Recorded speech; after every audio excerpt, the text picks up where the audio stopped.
C plus প্লাসের Bangla video টিউটোরিয়ালে আপনাদের সবাইকে স্বাগতম।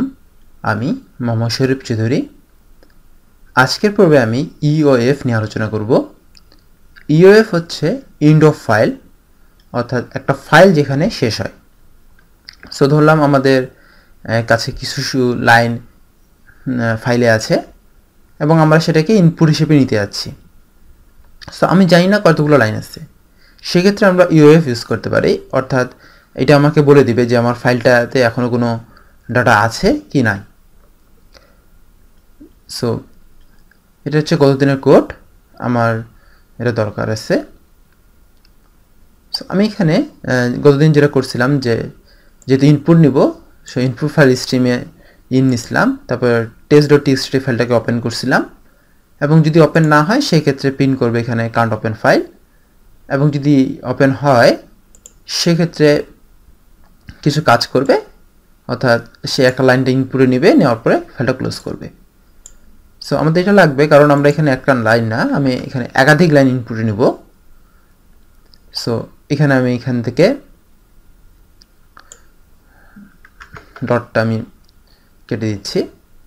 সো আমি ফাইলটা যদি ওপেন করি, এখানে আমি test.txt এটাকে আমি একটু এখানে শরীফ স্পেস চৌধুরী দিলাম, দেন এখানে আমি দিচ্ছি টেক্সট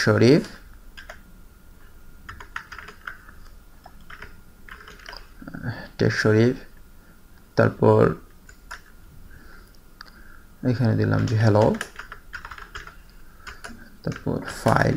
সো আমি 4টা লাইন লিখছি, লেখার পরে আমি এটাকে সেভ করলাম।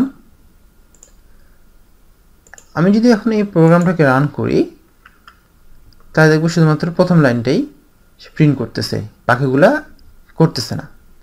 কারণ হচ্ছে আমি এখানে একটা লাইনে ইনপুটে নিছি। সো আমি এখন লুপ চালাবো, লুপ চালাই এগুলোকে ইনপুটে নেব। সো সেক্ষেত্রে আমি এখানে লিখব যে while in, এবং একটা লুপের ভিতর একটা কন্ডিশন দিলাম, তারপরে আমি এক লাইন ইনপুট নিচ্ছি এবং সেটাকে প্রিন্ট করতেছি। সো এখানে আমি লিখব যে in ডট ইওএফ, অর্থাৎ ইনপুটটা